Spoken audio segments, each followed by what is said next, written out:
बंगाली मजदूरों को दूसरे राज्य में, खास करके जहाँ पर बीजेपी शासित राज्य हैं, वहाँ पर बंगाली मजदूरों को पकड़कर उनसे डॉक्यूमेंट्स, उनका प्रूफ, जो भारतीय होने का जो प्रूफ है, मांगा जा रहा है। আপনারা কেন আমাদের লোকেদের ধরে মারছেন? আমার কাছে খবর এসেছে উড়িষ্যায় বাংলায় কথা বললেই তাকে মারা হচ্ছে। মহারাষ্ট্রেও হয়েছে, उत्तर प्रदेशेও হয়েছে। जब एक माइग्रेंट जो बंगाल से दूसरे स्टेट में जाते हैं तो वो क्या लेकर जाते हैं? आधार कार्ड, वोटर कार्ड या फिर ड्राइविंग लाइसेंस या फिर पैन कार्ड, ये सब लेके जाते हैं। ये तमाम डॉक्यूमेंट्स दिखाते हैं, लेकिन तमाम डॉक्यूमेंट्स दिखाने के बावजूद गुजरात पुलिस, राजस्थान पुलिस जो है, उनको ये भरोसा नहीं हो रहा है, वो सर्टिफाइड नहीं हो रहे हैं कि ये डॉक्यूमेंट सही है। इन लोगों का कहना है कि Aadhaar card, voter card, PAN card, ये सब जो होता है ना, ये नकली बन जाता है, मतलब विदाउट प्रोसेस बन जाते हैं, ऐसे ही बन जाते हैं। क्या चाहिए? अब वो भारतीय होने का सबूत हमारे पास सिर्फ ओरिजिनल अगर कोई डॉक्यूमेंट्स है जिसका कोई वैल्यू है, सिर्फ बर्थ सर्टिफिकेट, जन्म सर्टिफिकेट।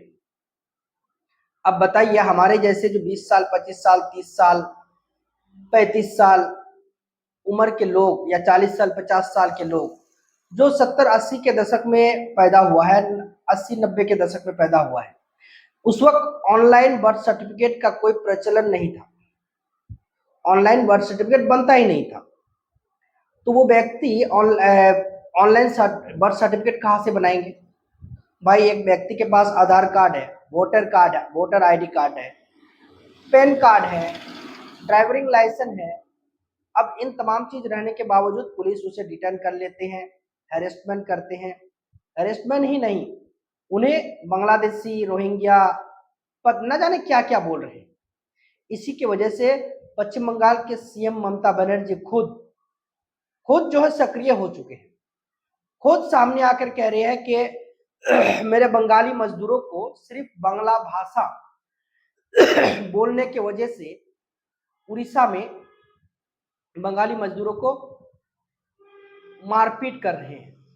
बंगाली मजदूरों के साथ, बंगाली माइग्रेंट के साथ, बंगाल के लोग कोई भी अगर दूसरे राज्य में जाते हैं, अगर वो बांग्ला बोलते हैं, उनका अगर मातृभाषा बांग्ला है, तो उनके साथ लिंचिंग जैसे हालत बनाया जा रहा है, जिसकी वजह से पश्चिम बंगाल के सीएम ममता बनर्जी दो टूक में, ठोस शब्द में कह दिया है कि मेरे बंगाली मजदूरों को या फिर मेरे बंगाल के रहने वाले कोई भी माइग्रेंट जो दूसरे राज्य में किसी भी कारण से जाते हैं, उनको अगर भाषाओं के आधार पर बांग्ला भाषा की वजह से अगर इस तरह से हरेस या परेशान या मारपीट किया जाएगा, तो मेरे बंगाल में भी 1.25 करोड़ से ज्यादा, तकरीबन 1.5 करोड़ लोग जो दूसरे राज्य से हिंदी भाषी लोग आकर रह रहे हैं, कलकत्ता, हावड़ा, सिलीगुड़ी जैसे बड़े बड़े शहरों में, कंपनी में, फैक्ट्री में, इंडस्ट्रीज में आके अपना काम कर रहे हैं। इतना ही नहीं, यहाँ पर जो है बस चुके हैं परिवार, फैमिली लेकर। अगर बंगाल के कुछ लोग, यहाँ भी तो बहुत सारे संगठन हैं, संस्थाएं हैं, सामाजिक संस्था है, जिन लोगों को ये सब चीज बुरा लगता है कि हमारे बंगाली लोगों को दूसरे राज्य में बांग्ला भाषा होने की वजह से टॉर्चर किया जा रहा है, तो फिर बंगाल के भी कुछ लोग ऐसे हैं कि इंसान हर तरह के होते हैं भाई, हर राज्य में होते हैं।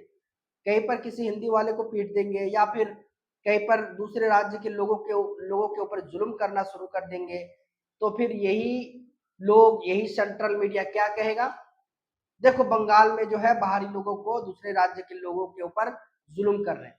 भाई, जुल्म करने का जो है न्योता कौन दे रहा है? आप लोग ही तो दे रहे हैं ना। बंगाली होने की वजह से, अगर मेरा भाषा बांग्ला है, मैं बंगाल में पैदा हुआ हूं, तो मेरा जन्म स्थान भाषा, जो जन्मी भाषा है वो बांग्ला है, मातृभाषा बांग्ला है, तो मैं बांग्ला ही बोलूंगा। मैं चाहे कितना भी हिंदी बोलने की कोशिश कर लूं, लेकिन मेरे अंदर बांग्ला के जो एक धाज है, बंगाली होने का जो एक धाज है बांग्ला भाषा का, वो हमेशा मेरे अंदर रहेगा, मैं चाहे कितना भी हिंदी बोलने का कोशिश कर लूं। तो बांग्ला भाषा होने की वजह से टॉर्चर करना बंद कीजिए, नहीं तो इस तरह से माहौल बिगड़ेगा।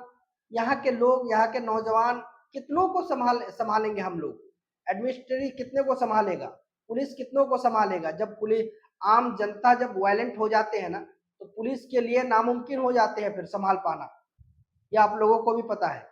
तो यही बात जो है बंगाल के सीएम ममता बनर्जी ने दो टूक में पूरे देश के बीजेपी शासित राज्यों को बता दिया है कि मेरे बंगाली लोगों को भाषा के आधार पर टारगेट करना छोड़ दीजिए, नहीं तो मामला बुरा होगा, आगे जाकर इसका जो है अलग परिणाम निकलेंगे। तो इस वीडियो को देखकर आप लोगों को कैसा लगा, और हमारे बंगाल के सीएम ममता बनर्जी की जो ये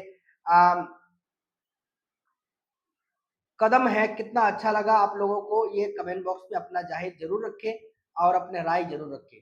खुदा हाफिज, अस्सलाम वालेकुम। फिर आएंगे फिर एक नेक्स्ट एपिसोड को लेकर, जो जरूरी बातें हैं आप लोगों के बीच रखना चाहिए वो हम रखते रहेंगे। जय हिंद, जय भारत, जय संविधान। हमारे पेज को फॉलो कर लीजिए, यूट्यूब में भी जाकर सब्सक्राइब कर लीजिए, NSF media trust. NSF media trust अगर सर्च करेंगे तो आपको हमारा चैनल यूट्यूब में भी मिल जाएगा, इंस्टाग्राम में भी मिल जाएंगे और फेसबुक में भी मिल जाएगा। जय हिंद, खुदा हाफिज, अस्सलाम वालेकुम।